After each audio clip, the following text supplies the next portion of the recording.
I hope you're doing great today, and I'm thankful to be with you as we dig in together in Hebrews chapter 8. Jesus serves as the true high priest, seated at the right hand of God in heaven, ministering in the eternal sanctuary established by the Lord, not by man. Earthly priests served in a copy and shadow of what exists in heaven, following patterns given to Moses. However, Jesus has received a superior ministry based on a better covenant, established on better promises. The old covenant was not without faults, and God promised a new one. This new covenant is not written on stone, but on hearts. God declared that He would be their God and they would be His people. Everyone would know Him, and He would remember their sins no more. With this new covenant, the old one becomes obsolete and is ready to vanish, replaced by something far greater.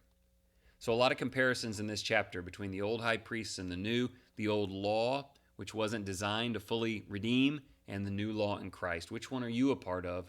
And we want to see really the value in all of that. Here's our follow-up paragraph. We are part of something greater than any system built by human hands.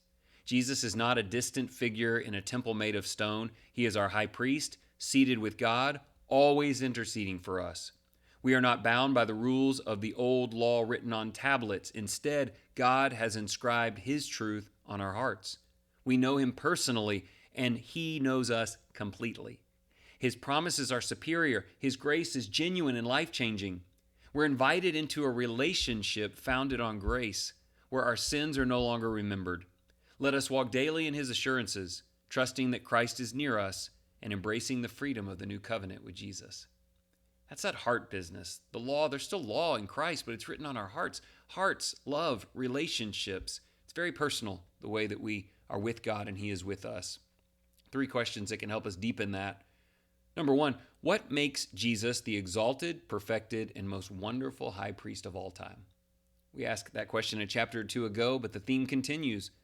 How has He assumed the greatest role of all? And how is He using this role that He's established at the right hand of God?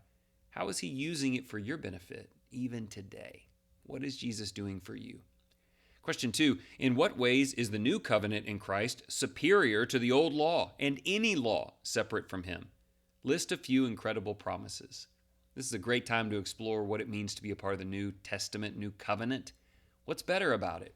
And what do you think about often when you think about the promises in Christ? Final question today, what does it mean to say that the new covenant law will be written on their hearts? How do you know Christ's law is written on your heart? Well, that second part of the question was a little tougher. What does it mean written on our hearts? It's here, it's in our minds, and we love it. Yeah, but how do you know that's where it is in you? And maybe a better question, how do people around you know it? Let's pray. Holy God, thank You for Your faithfulness through every covenant. We are grateful for the ways You have revealed Yourself, first through the law and now through Christ. You have written Your truth on our hearts and invited us into a closer relationship with You. Thank You for Jesus, our high priest, who intercedes for us and makes the way to You clear and sure. Help us live with gratitude, not forgetting what came before, but embracing the new, better, more excellent covenant in Christ. By Your abiding grace and the power of the blood, please remember our sins no more. Do you ask God that often to remember your sins no more?